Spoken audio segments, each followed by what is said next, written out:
Mga kabiday, sa magandang oras po sa lahat. Welcome po sa aking channel. Naku po, eto, magbigay lang po tayo ng reaction po mga kabida, no? Dito ho sa naging post po ni Dr. Rob Rances po, ano?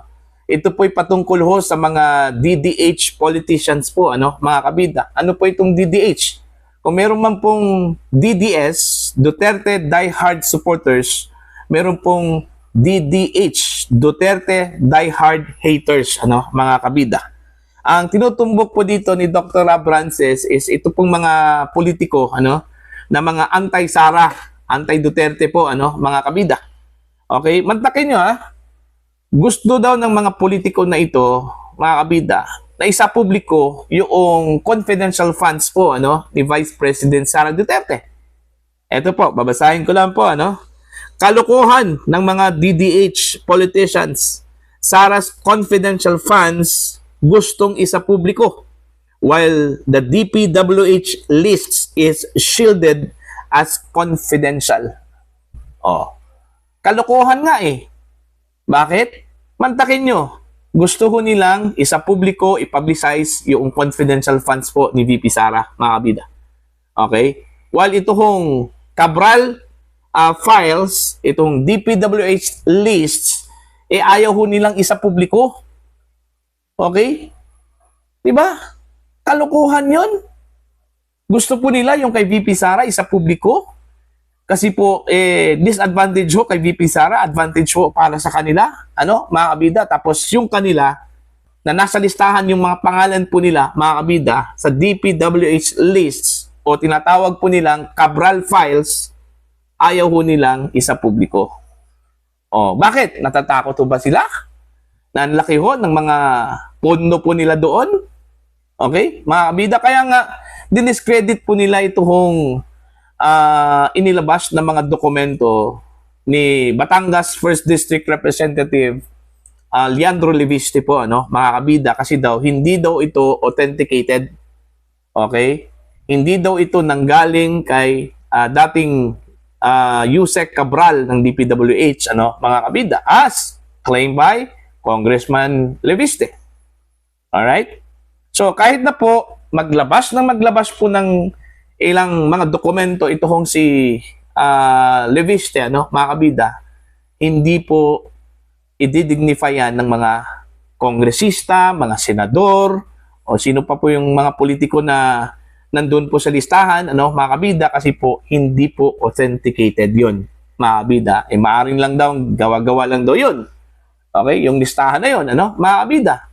Pero gusto nilang ilabas, mga kabida, yung confidential funds po ni VP Sara. O saan yung fairness po doon?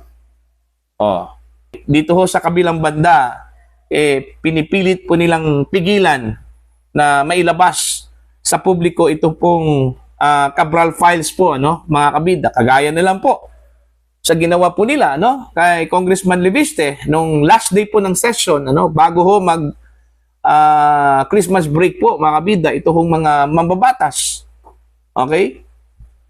Sa halip po na pagbigyan si Congressman Leviste po na makapagsalita, okay, makapagbigay ho ng kanyang privilege speech, ang ginawa po nila, mga kabida, sinagad-agad, ano? Okay? In-adjourn agad, mga kabida, yung session para hindi na po makapagsalita ito kung si Congressman Leviste. So in short, ayaw ho nila, mga kabida, na mailantad po sa publiko yung Cabral files. Yun yung ginawa ko ng mga mambabatas po dyan po sa House of Representatives. Ano? Okay? Pero may mga DDH politicians na gustong isulong po, mga kabida, yung pagsasapubliko ng confidential funds po ni VP Sara. Okay? O ngayon, kung si Sara mismo kung ayaw po niya, ano, may magagawa ba itong mga politiko na ito, ano, mga kabida? Diba? Ganun lang po yun. Kung gusto po nilang isasa publiko yung confidential funds ng Vice President din, hayaan po nila na isa publiko po, mga kabida, ito hong DPWH lists. O para naman po magkaalaman po, mga kabida, no? Okay? Kung wala hong itinatago ito hong mga politiko na ito, then hahayaan po nila na mailabas ito.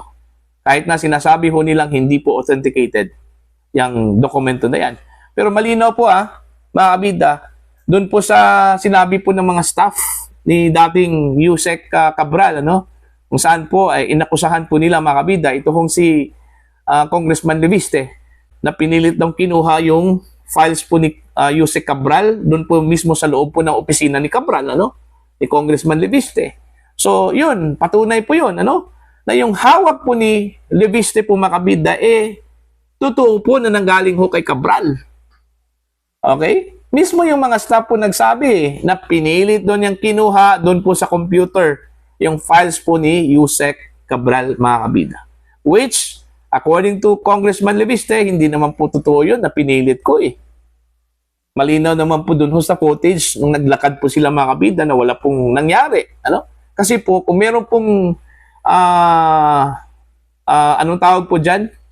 Force para lang po kunin, ano, na labag ho sa kalooban ni Yusek Cabral yung kanyang mga dokumento, dapat doon pa lang sa footage na ipinakita po, inilabas po ng DPWH po mga kabida, makita po natin yung actuations, yung movement po ni Yusek Cabral, ni Congressman Leviste, ano, mga kabida, na meron pong something na kakaiba, pero wala normal lang po yung kanilang paglakad po doon. Parang nag-usap lang ata mga kabida, ano, yung dalawa.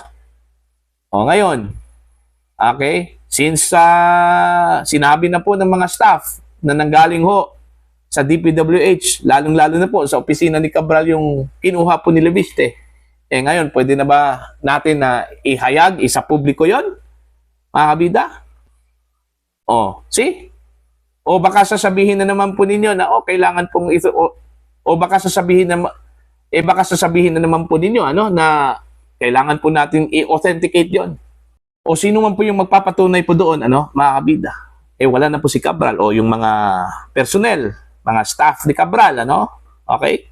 O sila na mismo nagsabi na nanggaling ho kay Cabral yung mga dokumento na 'yon. Tingnan niyo itong mga politiko na ito, ano?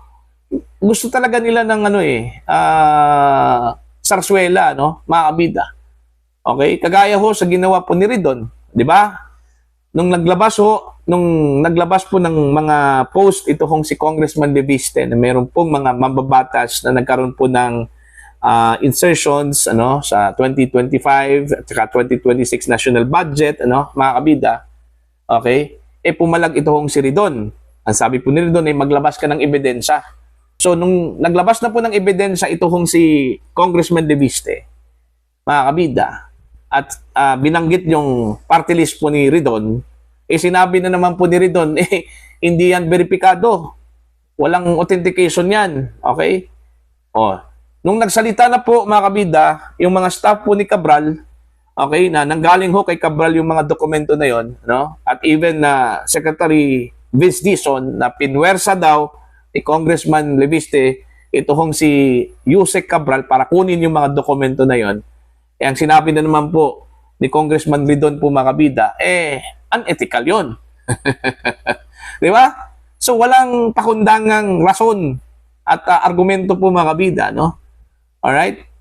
So dito, para sa akin, yung sinabi po mga kabida ni Dr. Rob Frances na may mga DDH politicians na gusto hong isa publiko ito hong confidential funds po ni Vice President Sara Duterte. Unang-una po, hindi po pwede dahil kaya nga tinatawag yan na confidential funds kasi confidential nga ano? Baka naman po magbubukas yan mga kabida ng venue para ma-identify yung mga taong dapat protektahan, ano, dahil sa kanilang seguridad, ano po, mga kabida, ano. So, malabo po yan. Isa sa publiko yung confidential funds na yan kasi maaring magbubukas yan ng another venue, ano, na pwede palang buksan yung ibang mga confidential funds sa iba't ibang ahensya po ng gobyerno, kagaya ng PNP, AFP, ano, mga kabida. So, magkakaroon po ng precedence. Okay? Kung gagawin po yan, ano, mga kabida. Okay? Ako, duda ko dito, ano, na gusto lang talaga nilang gipitin ito kung si VP Sara. So, yun yung balik na tanong po ni VP Sara sa kanila, ano. Kung gusto ko ninyong isa publiko yung aking confidential funds, then isa sa publiko po natin yung listahan po ng DPWH. Tingnan natin kung papayag ba ito hong mga politiko na ito, ano, mga kabida. Ako, malabo po yun. Nagdadahilan lang po itong mga politiko na ito. Gusto lang talaga nilang gipitin, mga kabida, ito hong si VP Sara. Ano? Okay? So, tingnan po natin kung kaya ho nilang buksan yung confidential funds na yan, ano, mga kabida. Kasi sigurado po ako na aangal ho dito yung iba pang mga ehensya po, ano, mga kabida. Kasi po, magkakaroon po ng presidency. Gaya ng sinabi ko po kanina. Okay, so meaning, pwede pong buksan yung iba pang mga confidential funds ng mga government officials, okay? At saka mga government agencies po, ano? Mga kabida, which is at stake po yung seguridad, mga kabida, ng purpose po ng kanilang confidential funds. Alright? Okay? Sana mag-isip din itong mga politiko na ito, okay? Na sana isipin din nila, mga kabida, na meron ding matatamaan po pag gagawin po nila yan, ano? Mga kabida, ano po? Okay? Eh baka naghanap lang po ito ng diversion po, ano? Mga kabida, ito mga politiko na ito. Ayaw ho nilang ma-focus yung issue po, mga kabida, doon ho sa Cabral Files at gusto po nilang matabunan ito sa pamamagitan po ng pagbubukas ng confidential funds ni Vice President Sara Duterte, mga kabida, ano po. Okay? So, ano po ang inyong opinion at pananaw ho dito, ano? Mga kabida, dito ho sa dito ho sa kagustuhan po ng mga DDH politicians na buksan ang confidential funds po ni Vice President Sara Duterte, ano? Mga kabida, dapat magkaliwaan po ito hong si Vice President Sara Duterte at ito hong mga haters na mga politicians, ano? Mga kabida. Okay, bubuksan ko to, pero bubuksan natin yung DPWH list. Papayag ba kayo? I'm sure hindi ho papayag yan. Okay? Hindi ho papayag yan kung ang listahan na authenticated mula sa DPWH ang ilalabas po, ano? Mga kabida. Pwede lang dun sa kay Congressman Leviste kasi ina-assume kasi nila, mga kabida, na hindi po authenticated yon. So meaning, so questionably yung listahan kung saan nanggaling, ano? Mga kabida, kahit na sinasabi po na galing kay Cabral. Pero kini-question nila yung authenticity doon, ano? Mga kabida, ano po, no? Unlike kung mula mismo sa DPWH, authenticated yon na yung listahan na yon galing talaga sa DPWH. Okay? Na kapareho po sa hinahawakan po, mga kabida, ni Congressman Leviste, ano? Hindi ho talaga papayag yung mga tao na yan. Ako, I'm sure hindi ho papayag yan, mga kabida. Magkakagulo yan. Talagang magkakagulo yan, mga kabida, no? Kung pipilitin pong ilabas ito hong DPWH lists. Kasi takot na takot yung mga tao na yan, eh. Okay? Doon pa lang kay Leandro Leviste, katakot-takot na po yung harang po, ano? Diba? Sa kanya hong mga dokumentong gusto po niyang ilalabas po. How much more kung authenticated na, nanggaling ho sa DPWH, ano po, mga kabida. Diba? So, yan po, no? Be fair. Patas po. Kung gusto po nilang pabuksan yung confidential funds, okay? Wala hong problema yon. Okay? Despite na meron pong mga security risk po, ano, mga kabida, pero kailangan hong ilabas din, isa publiko din, itong Cabral Files o tinatawag po nilang DPWH list, ano, mga kabida. Okay? Para po sa inyo, ano po ang inyong opinion at pananaw? Please comment down. Sa mga hindi pa po subscriber sa channel, please subscribe. Just click the subscribe button, click the notification bell, click all para updated po kayo, mga kabida, sa aking mga uploads. Maraming salamat po sa inyo lahat.